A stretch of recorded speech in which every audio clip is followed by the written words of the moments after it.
In this week's Parsha, Parshas Miketz, the Sar HaMashkim, the butler, has a conversation with Paro and says, when I was languishing in prison, I had a dream.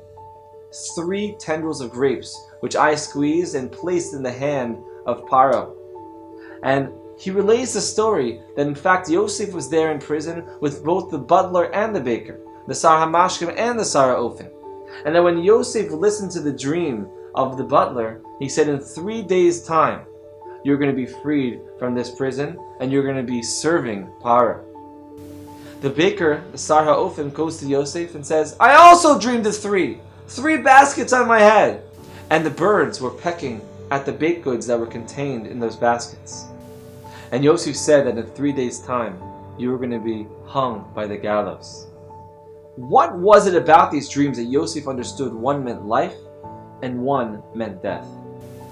The Dubno Maggid, who was known to include very deep and mystical concepts into stories, gave the following parable. He said there once was an artist who drew such a lifelike painting of a baker with baked goods. And the artist gave this to the king, and the king was so impressed and said, if anyone finds a flaw with this painting, I'll reward them handsomely. And there was an old man who came and said, I can find a flaw. Let's take that painting outside. And they did. And they found that the birds were actually pecking at the painting because the bread looked so lifelike. And the king said, that's not a flaw. In fact, it just shows how real it looks. And the wise man said, but in this painting there's also a baker. And the birds would never get that close to a human being in real life. Clearly the birds know that that baker is not alive. Says the Dubno Maggid, Yosef also understood that the birds were coming that close to the baskets in the dream. It had to be that the baker was already dead. But there's something even deeper about the dreams. The butler in the dream is active. He takes the 3 tendrils of grapes, he squeezes them into the cup, he places the cup into Paro's hand.